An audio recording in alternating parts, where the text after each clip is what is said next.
입어 하나님 아버지께 감사하라. 아멘. 네, 오늘은 새 사람을 입으라 라는 제목으로 말씀을 전하겠습니다.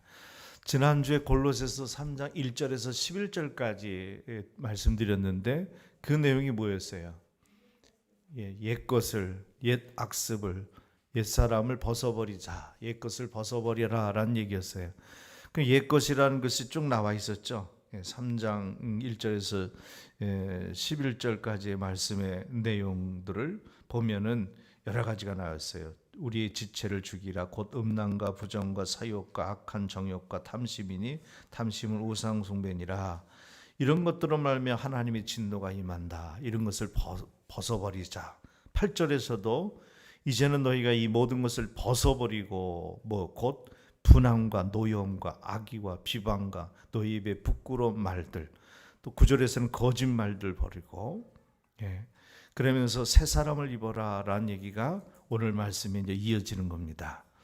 그래서 오늘 12절에서 17절까지는 새 사람을 입어, 옛 사람을 벗어버려, 옛 것을 벗어버렸으니 이제는 12절에서 17절까지는 새 것으로 새 사람이 되어야 된다.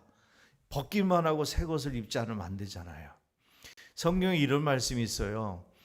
마귀를 내쫓았대요.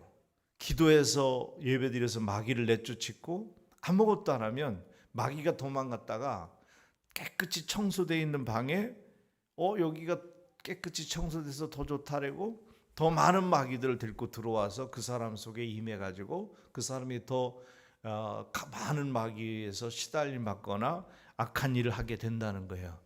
그래서 청소를 하고 나면, 즉 마귀를 쫓고 난 다음에는 우리 속에 비어 있으면 안 되고 다른 것으로 채워져야 마귀가 못 들어오는데, 그것이 바로 뭐예요? 성령의 충만함을 받아야 된다는 거예요. 그리스도의 다스림이 내 속에 임재 있어야지만이 사탄 마귀가 다시 들어오지 못한다. 그런 얘기가 마찬가지예요. 우리의 모든 이 악한 것들, 거짓말, 화내고 막 분노하고 거짓말하고 또 인간의 육신의 정욕들, 이런 것들, 탐심들 다 버리라고 그랬어요, 지난주에. 그리고 가만히 있으면 더 큰 탐심이 들어오고 더 큰 악함과 분냄이 우리 속에 엄습해 온다는 거죠. 그러기 위해서 그것을 막기 위해서 새 사람이 되라, 새 사람을 입으라라고 오늘 본문에 이제 12절에서 17절까지는 이어서 나오는 겁니다. 바울은 골로새 교회를 포함한 모든 그리스도인들을 하나님의 택한 거룩하고 사랑하는 자라고 그렇게 얘기했습니다. 이것은 골로새 교인들이 예수 그리스도로 말미암아 하나님의 은혜로 변화된 현재의 위치를 상기시켜 준 겁니다. 제가 여러분에게 말씀드렸죠. 예수님이 우리를 위해서 십자가에 죽으셨다. 근데 그 십자가의 고난은 이루 말할 수 없는 고통이었잖아요. 근데 예수님이 우리를 왜 그렇게 사랑했을까? 왜 예수님이 나를 그렇게 사랑했을까? 내가 이뻐서? 내가 잘해서? 내가 의롭고 거룩하게 살아서? 내가 하나님 마음에 합당한 삶을 살아서? 그게 아니었어요. 예수님이 나를 사랑한 이유는 단 한 가지예요. 하나님이 나를 너는 내 아들이라, 내 딸이라고 인정해 버렸기 때문에 예수님이 우리를 사랑하게 된 거예요. 그렇기 때문에 우리의 위치의 존재는 바로 뭐냐? 하나님의 은혜로 변화된 사람이라는 거죠. 12절에서 이렇게 말합니다. 너희는 하나님의 택하사 거룩하고 사랑받은 자라고 했습니다. 나는, 여러분은, 저와 여러분은 하나님이 택하신 사람이에요. 그리고 하나님 앞에 거룩해지고 하나님의 사랑을 받은 자라고 12절에 이렇게 얘기했어요. 우리 그리스도인들은 창세전에 택함을 입었어요. 그래서 이것을 예정론이라고 그래요. 장로교만 이것을 주장해요. 다른 교단이 아니라 교단은 장로 중에 여러 가지를 교단이라 그러고, 이제 교파는 이제 감리교, 장로교, 순복음교, 침례교, 구세군교, 성공회, 이런 모든 것을 교파라고 합니다. 근데 다른 교파의 교리는 예정론이 없어요. 오직 장로교만 예정론이 있는데 그것을 어디서 근거한 거냐? 에베소서에서 사도 바울이 분명히 얘기했어요. 창세전에 하나님이 우리를 택하셨다고 성경이 얘기했어요. 그렇기 때문에 내가 어느 날 우연히 우리 엄마 아빠가 만나서 만들어지고, 어떤 사람은 속도 위반으로 나왔다는 사람, 아빠는 내가 드라마에서 내가 원하는 무슨 드라마인지는 모르겠어요. 진짜예요. 드라마의 내용도 제목도 모르는데 이렇게 채널을 돌리다가 잠깐 나온 장면이 있어서 잠깐 보고 그냥 별로 의미가 없어 지나갔는데, 그의 아들이 그런 얘기를 해요. 딸이 그런 얘기를 해요. 아버지한테. 아빠는 왜 엄마하고 결혼했어? 그렇게 얘기를 해요. 그러니까 아빠가 얘기한 소리가, 실수로 속도 위반해서 네가 생겨가지고 할 수 없이 결혼했다, 그런 얘기를 해요. 그럼 보세요. 그렇게 해서 내가 생겼던, 결혼하고서 생겼던, 어떻게 해서 생겨졌던 내가 만들어진 것이 부모님, 엄마, 아버지가 만나서 합방을 해가지고 생기해서 내가 존재된 것이다. 과정은 그래요. 그러나 사람이 이 땅에 태어나는 것은 하나님께서 창세전에 모든 계획안을 만들어 놓으셨다는 거예요. 인구는 몇 명을 만들게 하고 나라가 몇 개 만들고, 그 다음에 그 사람들이 살기 위해서는 이 땅에 농사를 짓게 하고 산업화가 되고 근대화가 되고 또 이 과학 시대가 되고 문명 시대가 되고, 이런 모든 것은 하나님이 단계적으로 계획적으로 해놓은 거예요. 그래서 그 와중에 하나님의 계획 속에 창세전에 나라는 존재가 태어나기가 하나님이 계획해 놓으셨다는 거예요. 그러니까 여러분이 내가 가난하던 못생겼던 또 병들었던 이 땅에서 이 세상에 별로 인정을 못 받는 그러한 하찮은 인생을 산다 할지라도 무조건 하나님의 자녀인 여러분은 이 땅에 가장 존귀한 자녀라고 한 거예요. 그 성경에 우리를 존귀한 자녀라고 했어요. 왜? 하나님이 계획해 놓은 거예요. 하나님 택한 거예요. 누가 뭐래도 내 새끼는 내가 제일 이쁜 거예요. 그죠? 내 새끼가 아무리 공부를 못하고 아무리 키가 작고 아무리 못생기고 아무리 이상하고 눈이 사팔 뛰게 생겼다 할지라도 내 새끼는 내가 이쁜 거예요. 왜? 내 새끼니까. 마찬가지. 하나님은요, 내가 잘나서 내가 열심히 뭔가 해서 공로를 많이 세워서, 물론 그렇게 하면 어떻게 될까? 상을 주세요. 상을 주고 복도 줘요. 근데 그 기준이 천국을 가게 하거나 하나님의 자녀가 됐다 안 됐다 하는 기준은 절대 아니라는 거죠. 그러니까 우리 자신이 하나님이 나를 택하셨고 거룩하게 만드신 것, 내가 천국에 가려면 거룩해져야 되는데 내가 스스로 내 힘으로 아닌 하나님의 은혜로 그리스도의 피값으로 나를 거룩하게 만드셨어요. 그리고 우리를 사랑해 주셨어요. 이 자체만으로도 우린 굉장한 거예요. 그래서 예수님이 이런 우리 자체, 이런 존재를 뭐라고 하셨어요? 우리를 천하보다 귀하다고 그랬어요. 우리 하나를 천하보다 귀하다고. 사랑하는 여러분, 이런 존재로 하나님께서 우리를 창세전에 이미 계획하고 택하셨다고 12절에 얘기한 거예요. 그 택하심을 입은 결과로 우리는 어떻게 돼? 거룩하게 되었고 하나님의 사랑을 영원히 받게 된 거예요. 하나님 우리를 언제까지 사랑하느냐? 영원히, 이 땅에서 죽을 때까지가 아니라 천국 가서도 영원히. 끝이 없는 게 영원이잖아요. 이거를 알기 때문에 우리가 신앙하는 거예요. 그러면 어떤 사람들은 그래요. 기독교도 하나의 종교 중에 하나이기 때문에 이런 교리와 이런 원리는 맹목적이고 맹신이다, 사입이다, 그런 얘기 하는데, 여러분 분명히 아세요. 전 세계적으로 인류 역사 이래 지금까지 이어오는 역사와 전 세계적으로 세상에 무식하고 모자르고 못 배우고 가난하고 그런 사람들이기 때문에 예수 믿고 교회 다니고 천국을 소망하고 살까요? 안 그래요. 오히려 여러분 아시잖아요. 오히려 세계에서 제일 부자들 다 예수 믿어요. 그거 아세요? 세계에서 최고 갑부들은 거의 다 예수를 믿어요. 세계에서 제일 석학들, 머리가 좋고 훌륭한 학자들을, 또 의사들, 예술가들, 거의 다 베스트에 올라간 사람들은 다 하나님을 믿는 사람들이에요. 그러니까 그 사람들이 무식해서 모자라서 이 제가 말씀드린 구원의 길 진리를 자꾸 살까요? 아니에요. 그들도 공부하다 보니까 하나님이 있다는 걸 알았고, 의술을 해서 사람을 수술하고 사람의 몸을, 머리를 열어보고 배를 갈라보고 해보니까 이것은 신이 아니면 이렇게 만들 수 없다라고 인정하고 시인하게 되더라는 거예요. 그런데 감사한 것은요, 우리는 그러한 사람이 축에 끼지도 못하는데도 불구하고 하나님은 그런 사람이나 나 같은 우리들이나 똑같이 하나님이 택하시고 사랑하셨다는 거예요. 그리고 하나님이 자녀가 되게 하셨다는 거예요. 할렐루야. 이 얼마나 감사해요. 특히 본절에서는 새 사람, 즉 우리 그리스도인들이 가져야 할 사랑의 덕목, 그러니 새 사람은 이 네 가지의 덕목을 입어야 된다라고. 그래서 기독교의 5가지 미덕을 첫 번째 소개합니다.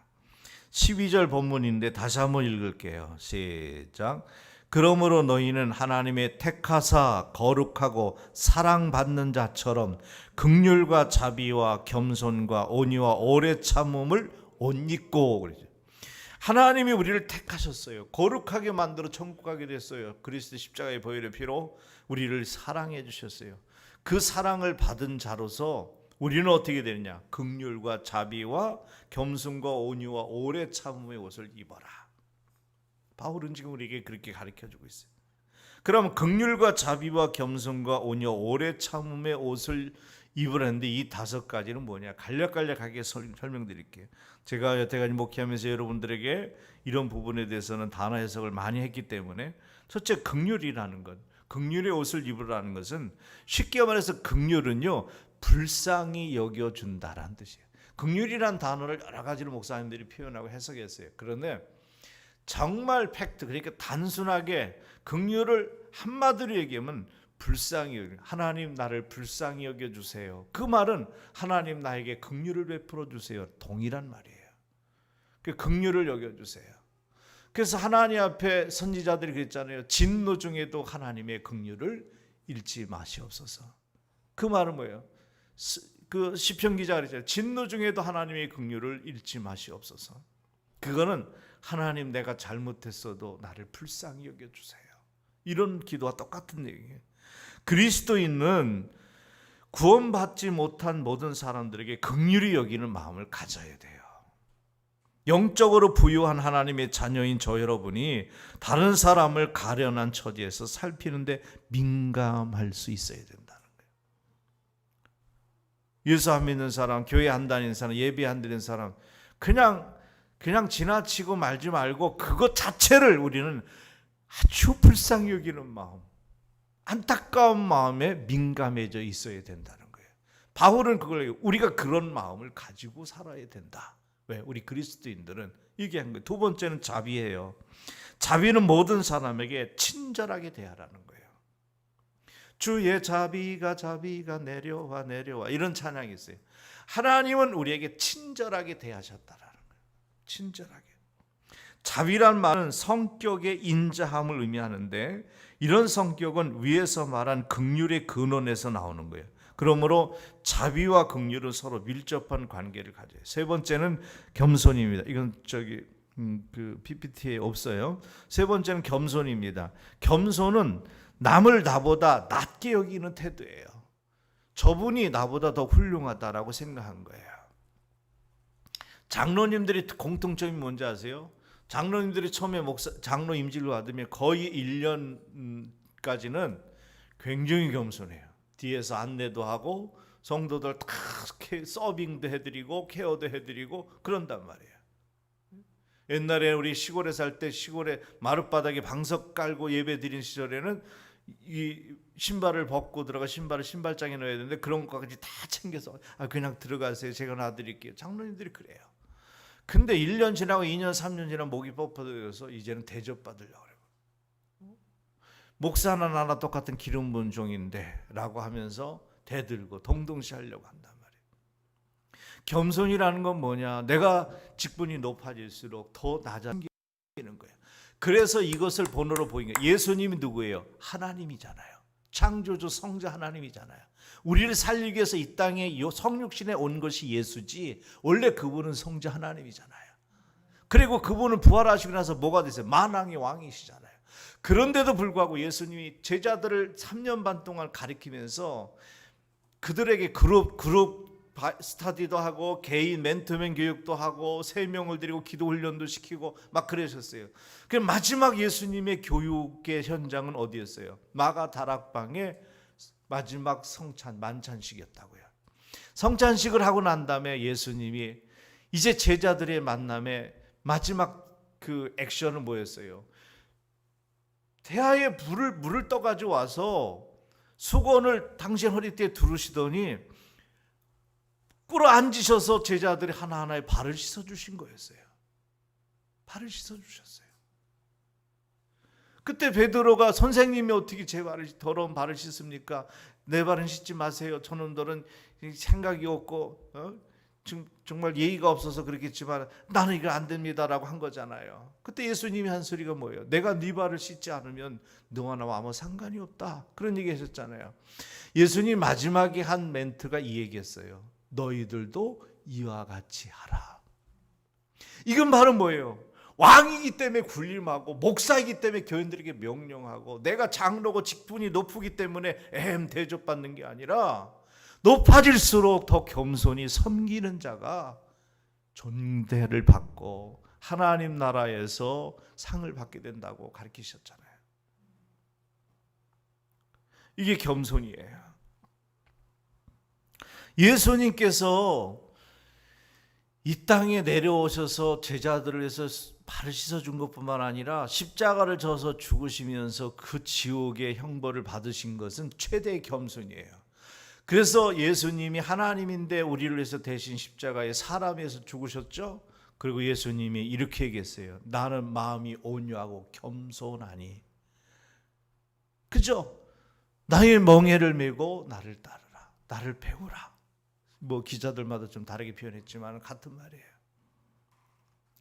예수님이 겸손의 극치를 우리에게 보여준 게 십자가의 사건이에요.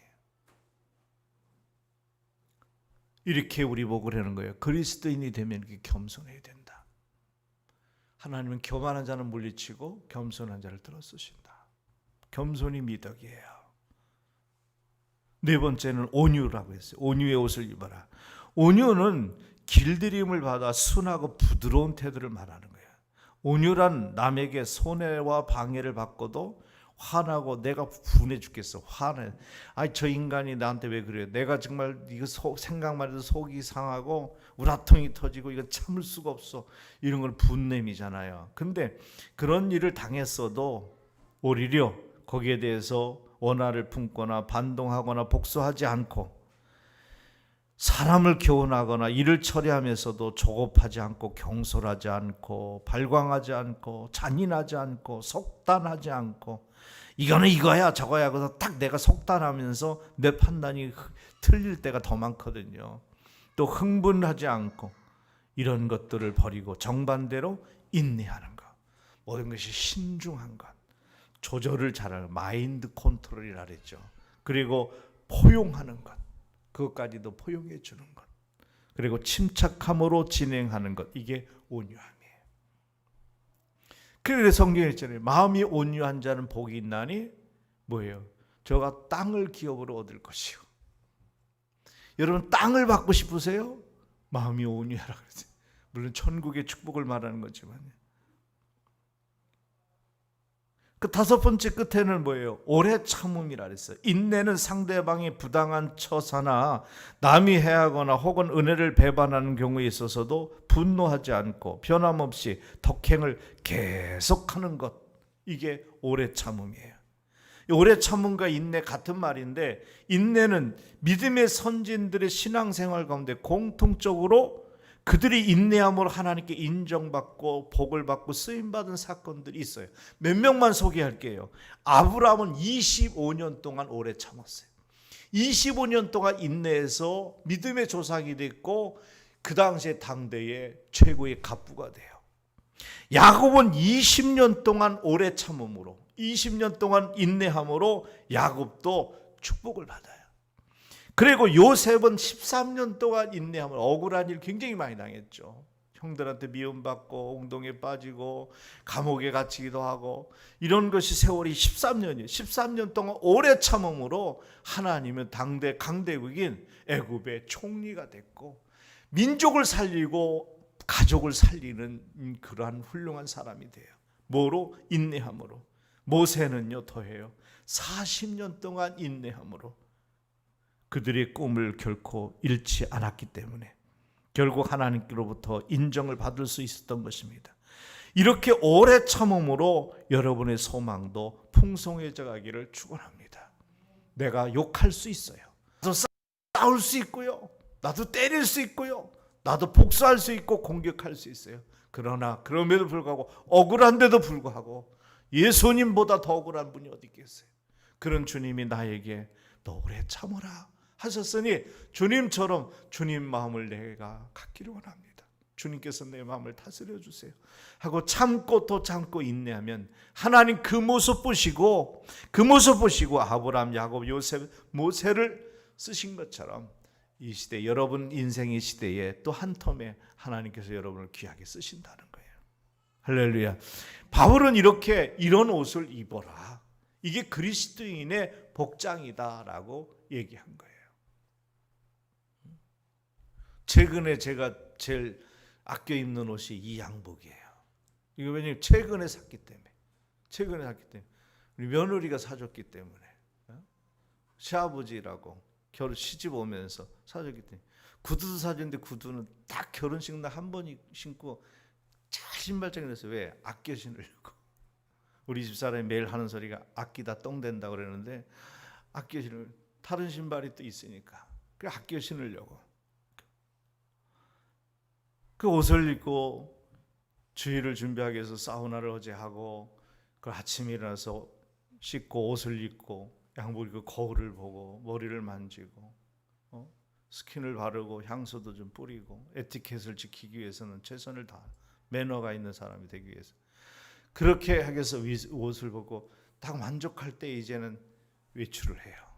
그런데 그게 겉모습이잖아요. 진정 주님께서 원하는 것은 겉모습이에요. 오래 참음, 온유, 인내, 겸손, 자비, 긍휼 이런 모든 것은 눈에 보이는 게 아니에요. 우리 그리스도인들에게 진정한 옷은 바로 이 5가지 옷. 이것을 꼭 입어야 된다. 두 번째는 13절의 말인데 용납하고 용서하십시오라는 말이 나와요. 13절 보세요. 저는 설교를 행사 설교 외에는 거의 그냥 본문 설교만 하니까 그래야지 제가 딴 데로 이탈하지 않을 것 같아서 그게 습관이 됐어요. 우리 13절 한번 또 읽어보겠습니다. 시작. 누가 누구에게 불만이 있거든 서로 뭐하고 용납하며 피차 어떻게 용서하되 주께서 너희를 용서하신 것 같이 너희도 그리하고. 아멘. 13절 본문은 위에 열거한 5가지 미덕을 실제적으로 적용한 말인데 보세요. 용납한다는 말과 용서한다는 말 2가지가 나와요. 여기서 용납한다는 말은 겸손과 온유와 오래 참음을 적용할 때 용납이 돼요. 그리고 긍휼과 자비의 적용으로서는 용서입니다. 피차 용서하되라는 말은 어떤 번역에 의하면 너희 자신을 용서하되라는 성경도 나와요. 성경이 여러 개 번역이 있잖아요. 근데 여기서 보면은 피차 용서하되라는 말을 어떤 성경이 보니까 너희 자신을 용서하되라는 말도 나와요. 이 번역에서 볼 수 있는 중요한 뜻은 성도들은 서로 용납해야 한다는 것입니다. 그러나 그것만으로 만족할 것이 아니라 한 걸음 더 나아가 서로 용서하는 자리까지 있어야 할 것이니 용납은 피동적이고 소극적이라면 용서는 능동적이고 적극적인 행위를 말합니다. 이런 용납과 용서의 근거는 그럼 어디서 나올까? 우리가 누구를 용납하고 용서할 수 있는 것이 5가지의 미덕에 대한 기독교 미덕의 옷을 입자라 했는데 이런 것이 용납하고 용서하는 건데 그런 이런 용납과 용서의 근거는 어디서 나올까? 13절의 끝절 부분이 그런 거예요. 주께서 너희를 용서하신 것 같이 너희도 그리하라. 왜 내가 그렇게 살아야 되냐면 주님이 나를 그렇게 용서해 주셨어. 예수님이 나를 그렇게 용납해 주셨어. 그러니 너희도 그렇게 살아라. 그럼 왜 우리 그렇게 살아야 돼요? 우리가 그리스도의 제자니까. 주님의 자녀이니까. 바울은 그리스도인은 그리스도 안에서 상대방이 어떠한 태도로 나오든지 간에 항상 우리를 대신하되 변치 않으시는 그리스도의 마음을 갖고 대하라는 거예요. 주님이 대하는 것처럼 대하라. 자, 끝으로 세 번째 진도 나갑시다. 세 번째는 하나로 완전하게 묶는 띠는 사랑입니다 라는 얘기예요. 14절 한번 읽어볼게요. 시작. 이 모든 것 위에 사랑을 더하라. 이는 온전하게 매는 띠니라. 아멘. 이제 이러한 모든 것을 완전하게 묶는 띠가 필요한데 그 띠는 서로 사랑이라고 얘기합니다. 이 모든 것 위에 뭐였어요? 오늘 말씀드린 것 뭐였어요? 긍휼과 자비와 겸손과 온유와 오래 참음의 5가지를 용납하고 용서하는데 이 모든 것 위에 뭐를 더하라? 사랑을 더하라. 그렇게 얘기했단 말이에요. 끝에 가서 이 5가지 덕이 중요하지만 그것들 이상으로 더 중요하고 그것들을 기초로 차지하는 것이 있으니 그것은 바로 사랑이라는 것입니다. 교회 생활에 있어서 비차간에 용납하고 용서하는 생산하는 5가지 미덕 12절에 긍휼, 자비, 겸손, 온유, 오래 참음이 사랑의 띠로 결속이 된다고 14절에 얘기했고 교회 안의 평화는 필연적으로 이루어진다는 겁니다. 이와 같이 사랑은 기독교 신앙의 극치이며 기준입니다. 그래서 기독교 하면 사랑이 최초의 기준이에요. 그래서 God is love 여기 있죠. 하나님은 사랑이시라. 그러므로 그리스도인의 최고의 덕인 사랑으로 신앙을 몸단장하는 저 여러분 되기를 간절히 축원합니다. 네 번째, 그리스도인의 평강이 내 마음을 주장하게 하십시오. 15절입니다. 오늘 몇 절까지? 17절까지 읽었죠. 15절 읽어봅니다. 시작. 그리스도의 평강이 너희 마음을 주장하게 하라. 너희는 평강을 위하여 한 몸으로 부르심을 받았으니 너희는 또한 감사하는 자가 되라. 아멘. 그리스도의 평강이 너희 마음을 주장하게 하라는 15절에서 여기 그리스도의 평강이라는 것은 하나님께서 그리스도 안에서 주시는 평화를 말하는 거예요.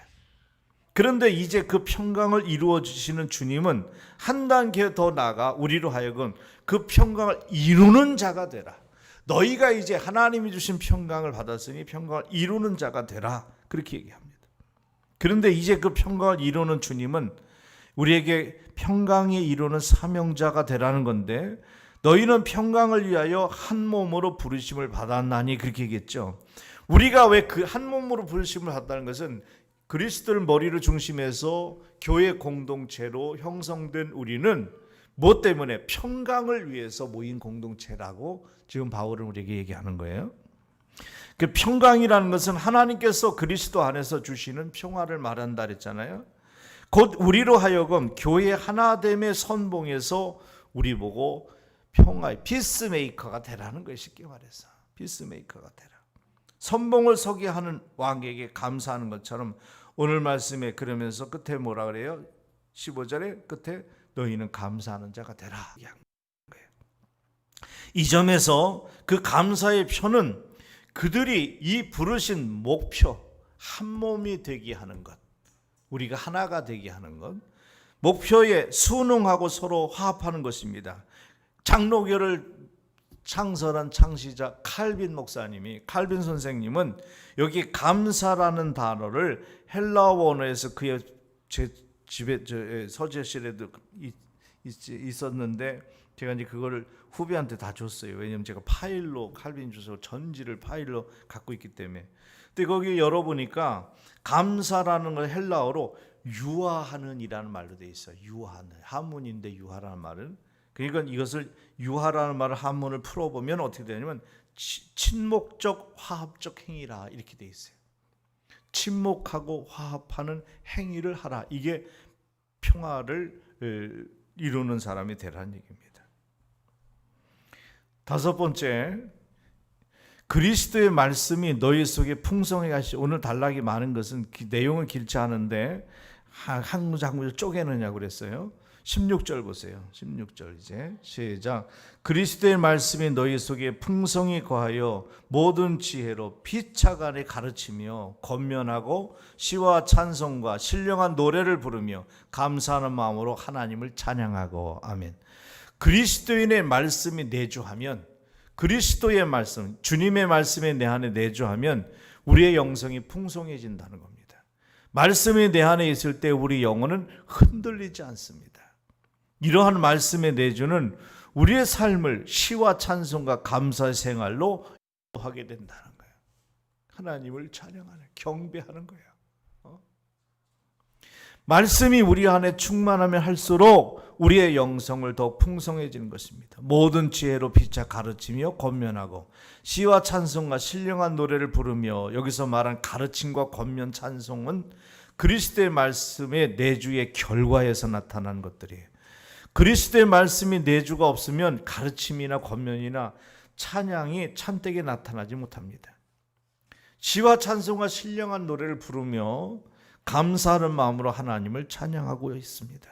성도가 모든 신령한 노래를 부르는 주의 목적은 사람을 기쁘게 하려함이 아니라 받은 은혜에 감사하며 하나님께 경배하기 위한 데 있습니다. 자, 이제 마지막으로 16절 17절 말씀까지인데 17절이군요. 17절 말씀, 오늘 17절 말씀이 끝절이죠. 자, 읽겠습니다. 시작. 또 무엇을 하든지 말에나 일에나 다 주 예수 이름으로 하고 그를 힘입어 하나님 아버지께 감사하라. 예수님의 이름으로 힘입어 말하고 행동하십시오라는 겁니다. 이제 주님의 이름으로 힘입어서 우리의 말이나 행동을 해야 합니다. 격려의 말을 하고 위로의 말을 하고 긍정적인 말로 소망을 준다는 것은 쉽지 않은 일이에요. 내가 누구를 격려해 준다.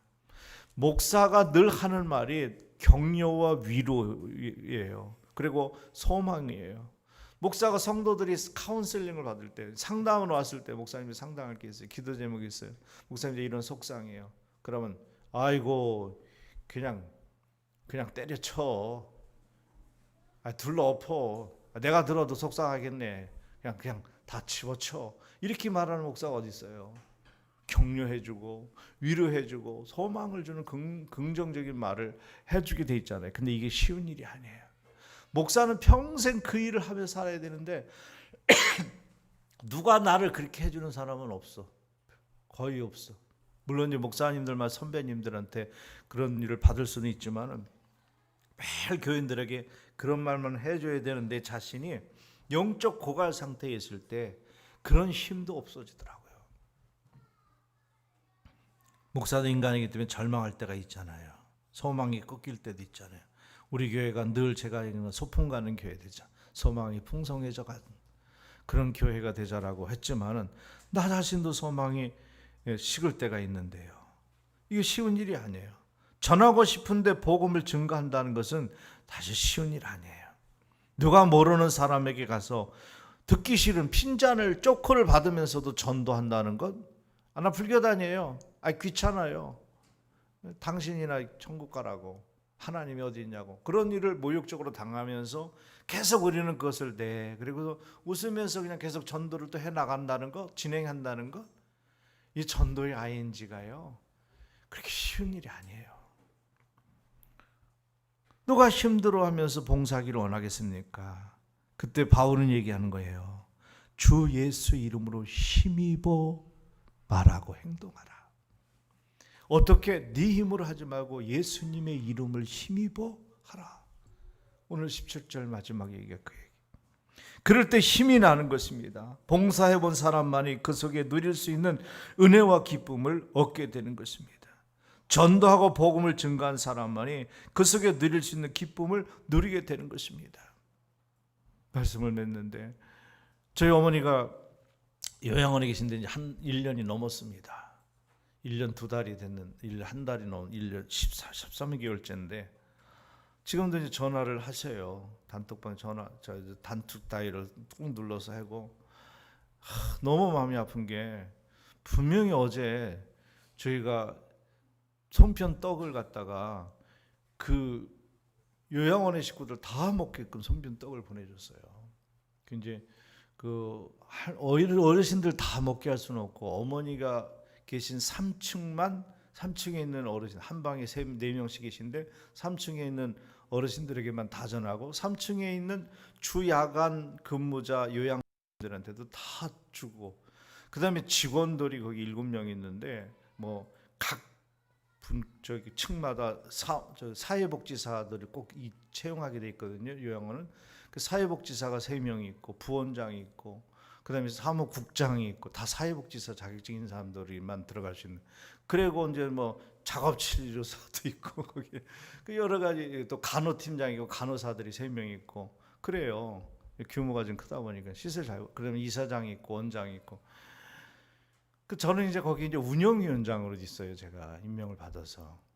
그런데 제가 이제 운영위원장이니까는 추석이 명절이 됐기 때문에 송편을 이제 우리 누님이 이제 제안을 해가지고 보냈는데 이제 제 이름으로 보낸 거예요. 송편을 예쁘게 맛있게 탁 싸가지고 포장 다 일일이 해가지고 보냈더니 이사장 전화하고 부원장 전화하고 원장은 없어요. 거기 부원장이 원장 대행. 그리고 사무국장 전화하고 그 다음에 간호팀장 전화하고 4명이 전화와서 목사님 너무 맛있게 먹었다고, 추석을 미리 했다고, 어르신도 맛있게 드시고 선생님들 너무 맛있다 그러고 어쩜 이렇게 이쁘냐고, 어디서 한 거예요 물어보고 내가 어디서 내가 한 게 아니라 모르겠더라고. 그래서 그냥 안성 시내에서 했다고. 그랬어요. 그리고서 이제 그리고 인사를 받고 났더니 그거죠. 우리 가족 5남매 단톡방이 있는데 그걸 내가 이제 올려줬어요. 이렇게 인사를 받았다 했더니 둘째 누님 권사님이 이래서 주는 기쁨이 받는 기쁨보다 크다고 하더니 정말 섬기니까 더 기쁘네, 그런 얘기를 했어요. 어머니도 다 그냥 자식들한테 일일이 전화해서 떡을 누가 보냈는지 맛있게 먹었다 해서 우리가 보낸 거랬더니 그런 거요. 어제 그랬거든요. 어제 그러니까 그저께 그랬거든요. 근데 어제 저 전화 와가지고선 건강하냐고 잘 있냐고 해서 잘 있습니다. 요즘 컨디션이 좋으세요. 그래서 제가 어머니 어제 송편 떡 맛있게 드셨어요? 그랬더니 무슨 떡을 먹었냐고 기억이 안 난다는 거예요. 하루 전에 있었던 일도 기억이 이제 안 나요. 치매가 생기셔서 하루 전에는 기억이 전혀 안 나요. 매일 전화해서 밥 안 준다고, 밥 안 먹었다고, 배고파 죽겠다, 이틀 동안 쫄쫄 굶었더니 기운이 맥이 하나도 없다고. 우리가 그 누님들이 놀래가지고서 막 거기 전화해가지고 그냥 왜 우리 어머니 밥 안 주냐고. 하도 그러니까 거기에서 이제 담당자가 저한테 전화 온 거예요. 목사님, 이재선 어르신 식사 하고 계세요. 근데 전화하셔갖고 따님들한테 그렇게 얘기하니까 저희들이 매일 힘들어요. 그래서 내가 다 설명해 줬죠. 어머니 상태는 밥을 먹은 걸 제일 먼저 잃어버리는 게 치매의 1호다. 치매는요, 밥을 먹은 거를 몰라요. 내가 먹었는지 안 먹었는지도 몰라요. 그게 걱정이에요. 저도 치매 증세가 생기는 건지 이상하게 저는 밥 먹은 거는 기억이 나는데 오늘 약 먹었는지 안 먹었는지, 제가 약을 하루에 2번씩 먹거든요. 약 먹었는지 안 먹었는지 기억이 안 나요. 우리 집사람한테 매일 물어보는 우리 집사람이 당신 치매 걸렸어? 아니 왜 매일 약 먹은 것도 모르고 물어보냐고 그런 얘기를 해요. 우리 서로 정신이 없고 그런데 제가 무슨 얘기를 했냐면요, 이거예요. 기쁨이라는 거는요, 내가 받은 것보다 줄 때의 2배예요. 훨씬 더 기뻐요. 주님이 우리 위해서 당신의 몸을 주시고서 너무 기뻐하셨어요. 그 고통의 십자가를 지고. 왜? 우리를 구원하고 우리가 살 것, 우리가 천국 갈 영생 복락을 누리는 것을 보실 때에 주님이 너무 기뻤어요. 그런 우리를 보고 주님은 오늘도 기쁨을 이기지 못하고 나를 바라보며 참다 너무 좋으셔서 웃으시고 찬양을 하시고 춤을 추신다 그랬어요. 저 여러분이 이런 존재예요. 그러므로 우리는 사도 바울이 오늘 본질의 얘기는 새 사람에 대해 권면을 마무리하면서 그리스도인은 자신의 생활 전체를 예수님 중심으로 살라, 이게 결론이에요. 이 말은 우리의 생활 전체가 하나님의 주관과 섭리 가운데 살라는 것으로 인정한다는 것입니다. 그러므로 우리들은 범사에 일어나는 모든 일에 예수의 이름을 의지하고 그 이름을 힘입어 하나님께 더욱 가까이 가면서 감사와 영광을 드리고 평생 주님께 경배하는 일은 천국 가서도 할 일이니까 주님께 경배와 찬양을 드리는 기쁨, 그리고 이 5가지의 덕목의 옷을 입고 사는 일에 노력을 좀 하시는, 그래서 주님의 도움 속에서 그 일을 거룩함